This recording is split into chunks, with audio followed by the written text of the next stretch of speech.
রাজধানীর সরকারি তিতুমির কলেজকে স্বতন্ত্র বিশ্ববিদ্যালয় হিসেবে ঘোষণার রাষ্ট্রীয় স্বীকৃতি দাবিতে শিক্ষার্থীদের আমরণ অনশন পঞ্চম দিন গড়িয়েছে। আজ রোববার বেলা ১২টার দিকে রাস্তা আটকে দেয় শিক্ষার্থীরা। সরেজমিনে দেখা যায় শিক্ষার্থীদের রাস্তা অবরোধ করার ফলে মহাখালী থেকে গুলশান এবং গুলশান থেকে মহাখালী পর্যন্ত রাস্তার যান চলাচল সম্পূর্ণ বন্ধ হয়ে যায়। এ সময় শিক্ষার্থীরা দাবির পক্ষে রাস্তায় অবস্থান নিয়ে নানা স্লোগান দিচ্ছেন। এদিকে হঠাৎ করে রাস্তা বন্ধ করার পর শিক্ষার্থীদের সঙ্গে রাস্তার যাত্রীদের কথাবার্তা হয়। যাত্রীরা রাস্তা খুলে দিতে বললেও শিক্ষার্থীরা বলেন দাবি আদায় না হওয়া পর্যন্ত তারা রাস্তা ছাড়বেন না। রোববার বেলা ১১টার দিকে আমরণ অনশনে রয়েছে কলেজের শিক্ষার্থীরা। এখনও ৪ জন অসুস্থ হয়ে সোহরাওয়ার্দী হাসপাতালে ভর্তি হয়েছেন। শিক্ষার্থীরা বলছেন যে কোনো মূল্যে ৭ দফা কর্মসূচি মেনে নেওয়ার ঘোষণা আসতে হবে।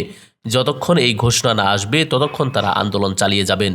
শিক্ষার্থীদের ৭ দফা দাবিগুলো হচ্ছে: তিতুমির বিশ্ববিদ্যালয়ে রাষ্ট্রীয় স্বীকৃতি দিয়ে বিশ্ববিদ্যালয় একাডেমিক ক্যালেন্ডার প্রকাশ করতে হবে।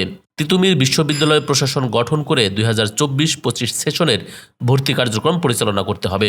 শতভাগ শিক্ষার্থীর আবাসন ব্যবস্থা নিশ্চিতকরণ নতবা অতিবিলম্বে শতভাগ শিক্ষার্থীর আবাসিক খরচ বহন করতে হবে। ২০২৪-২৫ শিক্ষাবর্ষ থেকে আন্তর্জাতিক মানসম্পন্ন ন্যূনতম ২টি বিষয় আইন এবং জার্নালিজম বিষয় সংযোজন করতে হবে। একাডেমিক কার্যক্রম পরিচালনার জন্য যোগ্যতা সম্পন্ন পিএইচডিধারী শিক্ষক নিয়োগ দিতে হবে।